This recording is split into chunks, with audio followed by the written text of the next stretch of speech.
You're good. No, we All can see the right. presentation. Yeah, it's good. Okay. Anyway.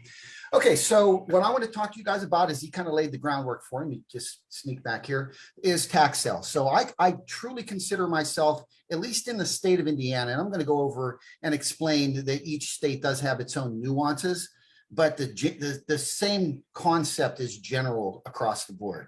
And that is tax sales. I have been doing this for many years. I represent several investors. I bought properties myself.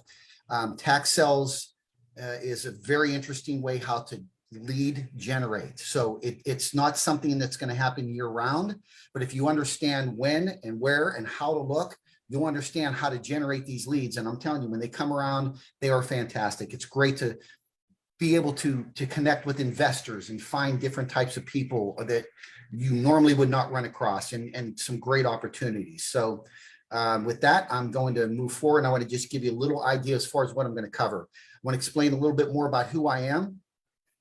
I'm going to explain what a tax sale is, and then the type of tax sales. And when I say state by state, I'm not going to explain everyone's, but I'll give you at least an idea. There's 3 different types. So it's going to depend on how it works for your state, and then how you can benefit from this today, and even more so with what Christian does, because it gives you the opportunity to really understand the commercial side. You can do this also on the residential side, a lot more competition, and I'll get into that here in a little bit. And then basically what you should and shouldn't say as far as the lead goes. Knowing how to communicate with somebody who's in a situation where you're trying to obtain the opportunity through a tax sale. I'll explain to you where you can basically find the list of those don't ever go and pay for them, ever. You'll see companies that are out there and they want to exploit this, and they're going to tell you a lot of lies about tax sales. Things that drove me crazy for years was I sat through so many seminars that said, oh, we're going to teach you how to buy properties for pennies on the dollar. It's what they don't tell you that's going to hurt you. And I'll touch on some of this. And then finally, I want to end with questions. I want you guys, if you have questions, write them down, and then just let me know at the end. And Christian, I'll be more than happy to help both of you. Awesome. Ollie, sorry. Okay. So my name is Abby Stancato. I have my company is Stancato Group Real Estate.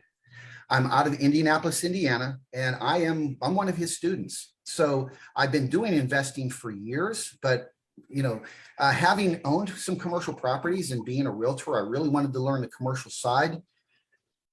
I went to a couple different websites and I looked, and it's like, okay, here's how you buy, 100 multi-unit property or whatever it may be. That's not really what I was interested in. I was interested in what Christian had to offer, and it fit me perfectly. So I am an investor. I am an Indiana licensed realtor, and I'm a business owner. And as I mentioned, so I got into the tax sale side of things many years ago because I always found it interesting. My wife didn't necessarily want me to get into it because she felt that it was exploiting people, which, and I'll explain here in the middle about what it means by that. But it was something she really wasn't happy for me to get in. And I spent some years really trying to struggle to find out, should I get involved in this? And the more I got involved, the more I realized that somebody with ethics getting into this is a good thing. So the question then is, what is a tax sale? And I want to start with the state of Indiana because I do consider myself as an expert in this state. I attend a full 8-hour class every single year on tax sales where there's nothing but attorneys and judges and investors and people in the state of Indiana that get together and we discuss the Indiana state law, all the different crazy things that come up. I've got investors out of Florida. I've got investors out of Indiana, several investors in Indiana. Some of them buy commercials, some of them buy other different types. And I was able to acquire these type of people by knowing this information. So in the state of Indiana, a tax sale is this. When someone does not pay their property taxes, they have a year and 6 months, 18 months they have in order to get those taxes paid. If they don't pay them, then it comes up for an auction. And the way the state of Indiana is set up, it's called a lien state. And I'm going to get into this into the next slide. Excuse me. But in the state of Indiana, if you don't pay those taxes, then you come up for an auction. And let's say hypothetically, that property has $10,000 worth of taxes due on it. So the bidding will begin at $10,000 and it bids up to whatever number those people want to bid in. Some of these are live auctions. Some of these auctions are online. So it just really depends. So let's say hypothetically, I bid up, I think the house or the property is worth $200,000 and I bid up to 70,000 and I get it. So in the state of Indiana, I would get a 10%, not an interest, but a 10% penalty literally the day of that auction. I've had situations where I bought tax certificates in the state of Indiana, and literally the next day somebody comes in and pays for it, and I get 10% on the initial amount, which would be that 10,000. So if I paid 100,000 on a $10,000 certificate, then that $90,000 on the back end is on a 5% per annum, means it's rated on a day-by-day basis. There's attorney's fees and there's other things that are involved in it because you have to give proper notice. Again, those have to be paid immediately. So if I spend $600 on attorney, now they owe $600 plus 5% per annum interest upon that. So as you can see, you're not making a fortune in the state of Indiana, but at least you're getting something should that property redeem. So 18. Excuse me 1 second, Abby. On that note, how often do properties redeem? Like what percentage of the time? I would say probably 5% of the time they redeem. And you can stack the deck on that. You can really stack the deck on that, because what happens is you look for certain properties. For example, hoarders. Hoarders are the worst. You're driving by properties. You're looking for out-of-state owners. You have to do your due diligence. Sure. Never, ever, ever, ever look on Google and think that you're going to make a bid on Google. I've had people done that have bought burned out houses. Yes. There's right. Some real issues that can happen because you don't know what's going on. Sure. So I will literally drive. In one case, there's one county here, which is Madison County, and that's the county that's next to mine. And I'd say on average, there may be between 1,500 and 1,200 properties that come up for tax sale. So I will go through all these properties and I'll end up driving 300, 400, 500 properties. Mm-hmm. Mm-hmm. But I'll check out every one. You got to do the due diligence. But that's not necessarily what this is about. This is not necessary. I want people to understand the process. But what I'm trying to teach you guys today is not necessarily how to bid on those properties, but you need to understand the basis for what I get into next year. So in the state of Indiana, they have 1 year. So it means once I bid on that, if they fail to pay in 1 year, I have an attorney that's going to petition this courts, and they have 30 days. There's a 30-day grace period. And then the court usually has about another 60 days. There's a 90-day grace period. And that's important to know, at least in the state of Indiana. And I'll explain that when it comes to bankruptcies. But anyway, so if they do not redeem after the 1 year, they have the opportunity to show up in court and explain to the judge why they should lose that property. But I will tell you right now, when they try to explain the fact that they've ignored it at that point for 2.5 years, it's really hard to get it through. So in the state of Indiana, after they haven't paid for 18 months and you bought that certificate and you owned it for a year and they have not repaid and you redeem that, or they don't redeem, you own that property outright. And here's the beauty of it. You own it outright, meaning I don't care if there's a mortgage on that property. I don't care if there's mechanic liens. They go away.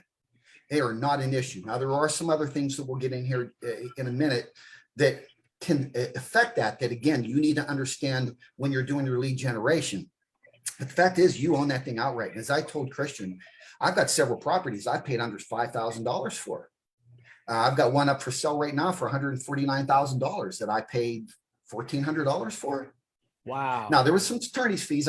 All in, I was probably maybe $5,000 all in before I owned the property. So let me understand this right. So you went through this process, you identified a property, you bid on the tax certificate, you got the certificate, the person defaulted, and you were able to pick up a property at the market value somewhere $130,000, $140,000, $150,000 for basically $1,500 plus attorney's fees. That's correct. Yeah.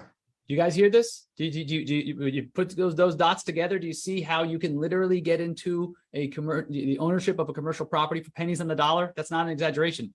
You're watching someone that did it. So thank you. Okay. I just want to make sure everyone understands. That's why I kind of chose some of the commercial properties. I've bought empty lots. I've bought commercial properties, because everybody and their mother, including hedge funds, are going after the residential properties. Sure. I mean, there's unbelievable, beautiful properties. I mean, you're talking $500,000, $800,000 homes that can come up.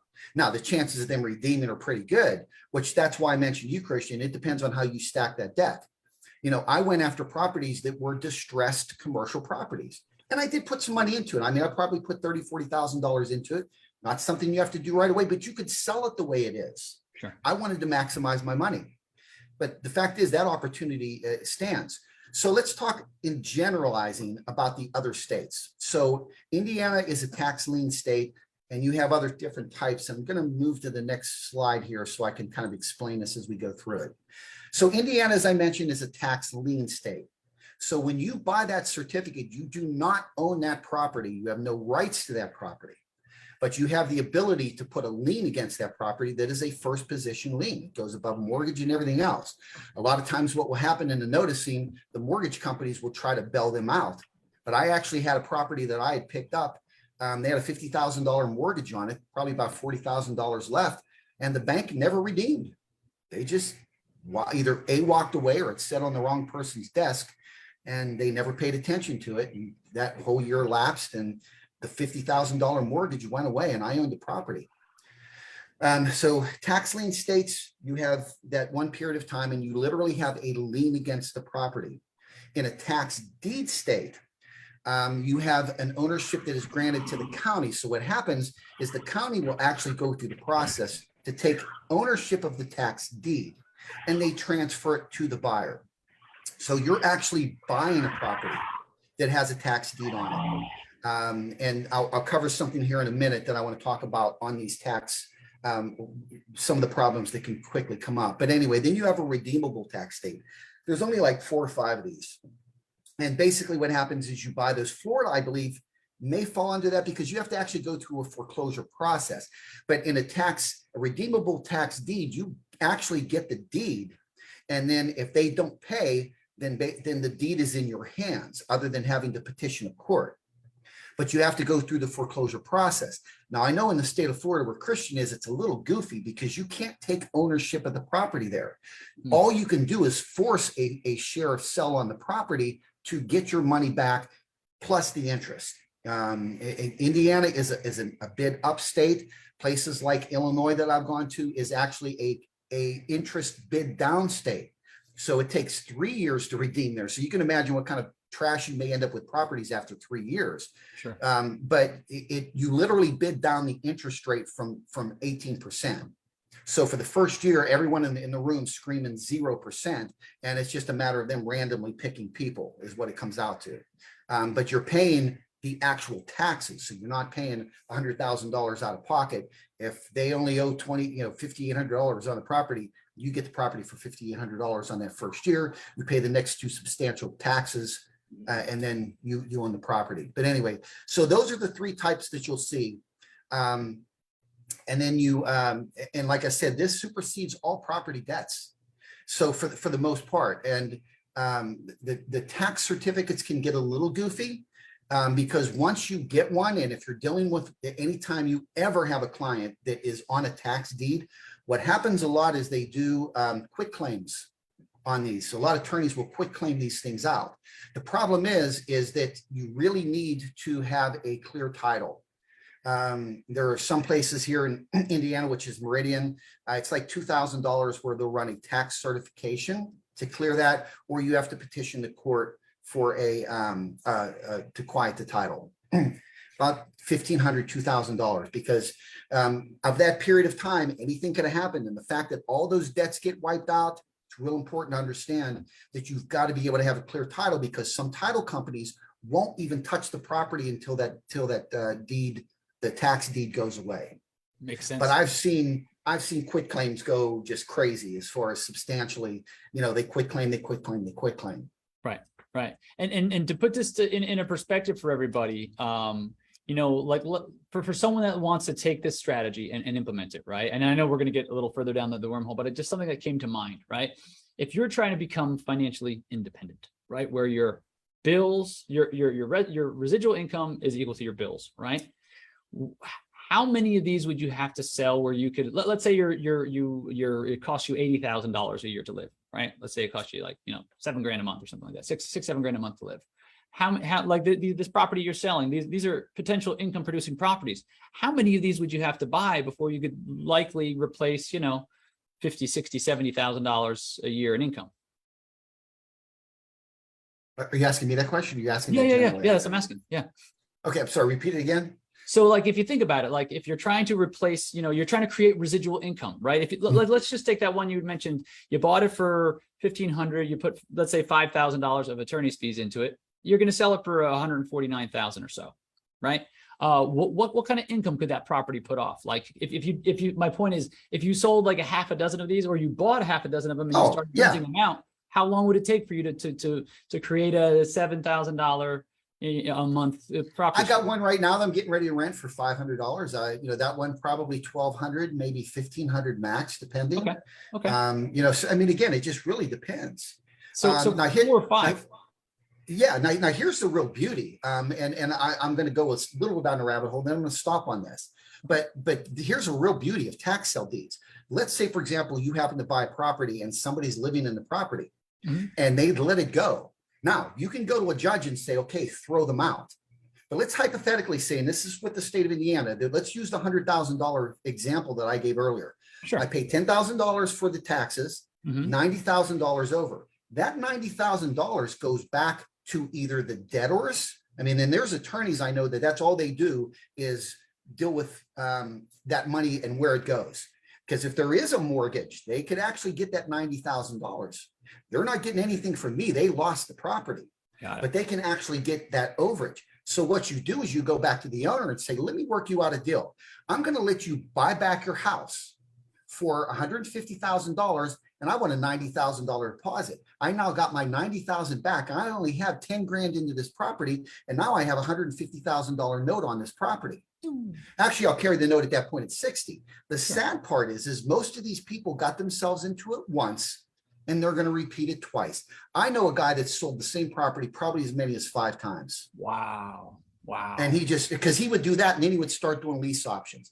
But there's ways of being able to negotiate these deals, get that overage back, because if you get the overage back, your investment goes to almost nothing. Interesting. So you can see where the beauty of some of that comes in. So that's why I say I won't go too far down the rabbit hole on that one. Sure. But it's helpful to understand conceptually, you could buy a few of these and create a residual income and basically replace what it costs you to live. And you can become financially independent at that point. Because let's say it's a $200,000 property and you only have 10 grand into it. You're getting now a mortgage payment on this for $110,000. Now they may not necessarily like that, but at least they have an opportunity to still live in the house. And if they default, then you go in, you foreclose on the property, and you've got the entire property back again. Well, using as a real world example, let's say you bought a $200,000 property for 20 grand, right? And you were able to take it and rent it out and get an 8 cap, right? $16,000 net operating income, right? It's not much. You're talking about, $1,200-$1,300 a month. That next thing you know, you do just a few of those, and you're making $50,000-$60,000 a year, whether you get out of bed or you don't, from your rentals, and you maybe put $60,000 or $60,000 into these properties. Am I right in saying that? Is that conceptual? Yeah. Okay, got it. Cool. Yeah. I'll let you continue, but I'm hearing this. I mean, it's firing off all these possibilities. Ask as you want. Yes. Yeah. Because what I'm hearing, guys, is let's say you close a deal and you're sitting on $15,000. Could you go on a nice trip? Sure. Could you maybe pay down your credit card bill? Yeah. Okay. But maybe you start thinking down the road, and maybe next year you do a little research for these tax certificates in your area. It might be, this might be your first step towards financial freedom, guys. So that's what I wanted to point out. But Abby, go right ahead. Now, if I'm not mistaken, I think in Tennessee, and don't completely quote me on this, but I think they pay from like 18 to 24% interest. Wow. That's a tax redeem. Yeah. So now you got a lot more, you got the hedge funds in there. You got the big money in there because that's a lot of cash, but you can make some pretty good interest money just on that alone. The state of Indiana, not so much. That works out for me because it's going to be, the hedge funds still come in, but a lot of them are hoping to get the redemptions. They're hoping, or they hope that the properties don't redeem if they can get them. And guys, I've literally had properties redeem hours before the close. It's just, some of these people will just push their luck. It's crazy.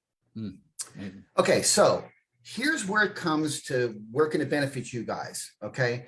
And the whole idea now for this strategy is you're going to flip the whole role here. When you're buying the tax deeds or the tax certificates, well, mostly the tax certificates, your whole goal is to get them to redeem the property or not redeem the property because you want to own it. Now, what the opportunity that you guys have is getting these properties and putting them up for sale before the person who is in trouble loses their property. So now you're going to come to them and say, look, you're on the tax sale because you're going to have the list. And you're going to end up now, and you have to be very careful because there's predators out there that tell people, I'm going to buy your property right now for the taxes, and I'll give you $1,000 to make you happy. Now, in some cases you can do that, but they make them sound like they're going to lose the property at the tax certificate sale. They're literally coming in, these predators will come in advance and make them think they're going to lose their property at that sale, which is not the case. They still have that 1-year redemption period. So it's important that, this is where the ethics part of it's going to have to come in. But you tell them, say, look, you've got 1 year, you owe, and in cases of commercial, and I'll give you a great example. I was looking at a property with a client that they were wanting $1.6 million on it. And the guy bought the property in a tax sale for $122,000. Wow. Now that's a lot of cash. Now it was an environmental problem, and I'm going to get into that in an issue. But the fact of the matter is the state of Indiana cleaned it up for free over a couple-year period, and he turned $122,000 investment into $1.5 million profit. So it can be done. Now, granted, most of us, I don't have that kind of cash to go out and lay out on those properties. But you could see where if somebody had a property like that and you called them up and said, look, don't lose this property. Let me represent you to sell this commercial property. Now, with the 1 year period and the fact that commercial properties set on the market a little longer than most, obviously time is of the essence. It's really important that you go out there and you get those properties as quickly as you can. So, in your case, find out when your tax sales are coming up, and as soon as they hit, and you're gonna have to look at the state records to see, or you could even call in advance of it coming up, just from the list to say, look, I'm here to help you. Maybe they just want to put it on the market now. And one thing that Christian says, and that is the sell price is everything.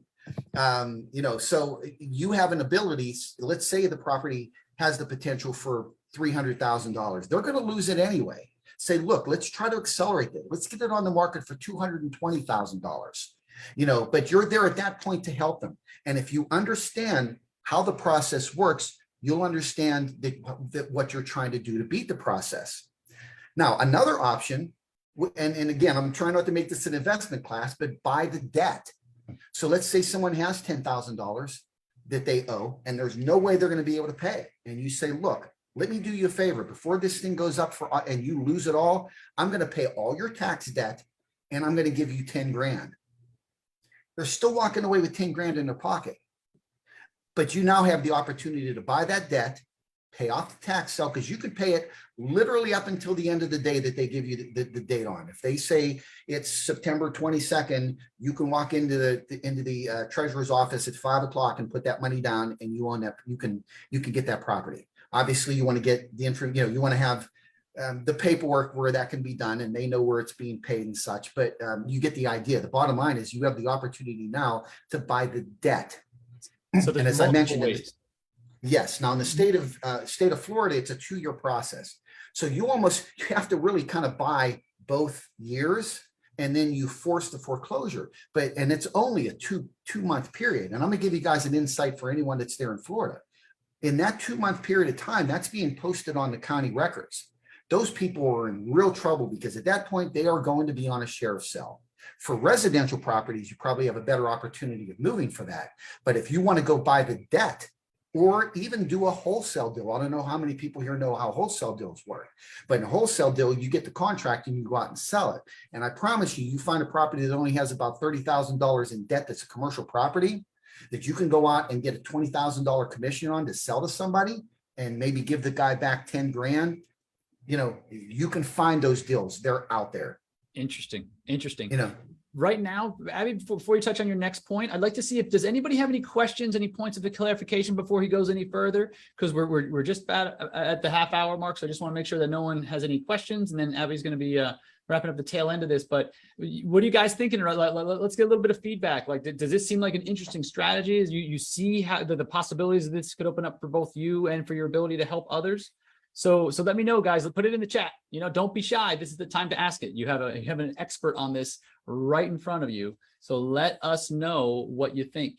And any questions? Mario, Marjan, Jesse, Brian. Anybody have questions? Terrence, Rosa, Laura. Any questions, guys? Just want to make sure we're addressing everybody. It's a little bit of a complex subject, but if you're able to understand it, you can see how you can apply it to and help either yourself and or help your clients. So Jay says, great information. I'm glad you're liking it, Jay. Nice to see you. Good to see you. One of the regulars on a Monday night. So guys, if you don't have any questions, what we can do. Oh, here we go.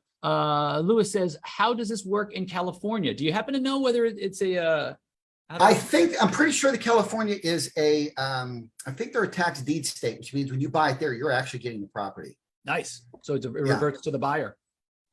So yeah, so you're getting the tax, you're buying the deed. Again, it's a tax deed, but I'm pretty sure that's but again, you're going to have lots of competition in the state of California. Sure. Because I mean, again, you're stealing it. Taxes may be high. And again, the places where the taxes are higher, the better the opportunity you have. Right. Love it. Love it. Awesome.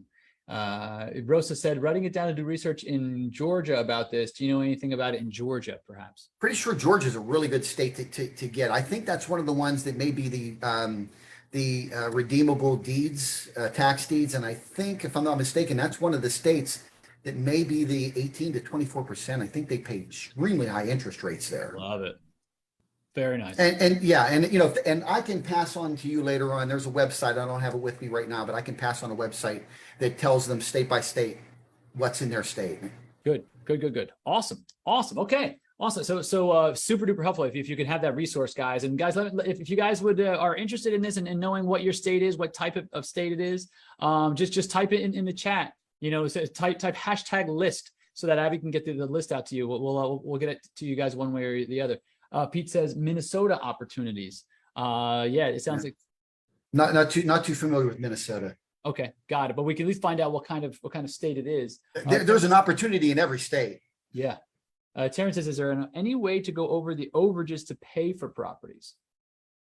Again, it depends. The overages are state by state. Illinois doesn't have overages. You're bidding down. It's a bid down on the interest rate. So they started at 18%, and someone may say 10%, 9%, 8%. And if they stop at 8%, they get it at an 8% interest on the first year, and then they get 18% for year 2, 18% for year 3.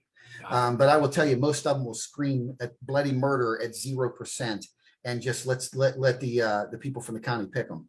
For sure. Yeah. Very interesting. And then Greg, hey, Greg, another one of our rock star students, Idaho. Does it work in Idaho?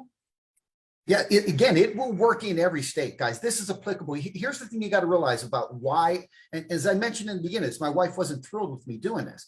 But, here's the thing.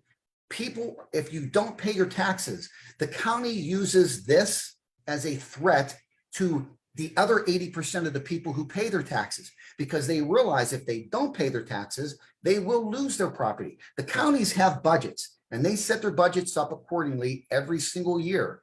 And I will tell you, they bring in a lot of money, and these tax sales will scare most of the people for paying.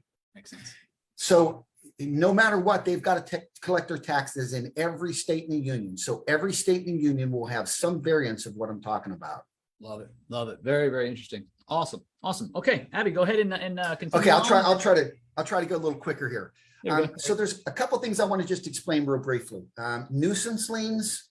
A nuisance lien is when someone doesn't cut the grass, and it sounds stupid, but let me tell you, in Indiana, the county will charge $350 every time they cut the grass, and they'll try to collect that. Now, my attorney will go in and usually run a settlement on it. Say, look, you got 10 grand, we'll give you $1,000. They're usually happy. Sometimes they just walk away. Federal liens are a different animal. If you get into the investment side, you're going to need an attorney. One of the biggest things you must concern yourself in commercial properties are environmental issues. I will tell you, most of the properties I buy have environmental problems. In the state of Indiana, they will clean it up for free. It's through an organization called IDEM.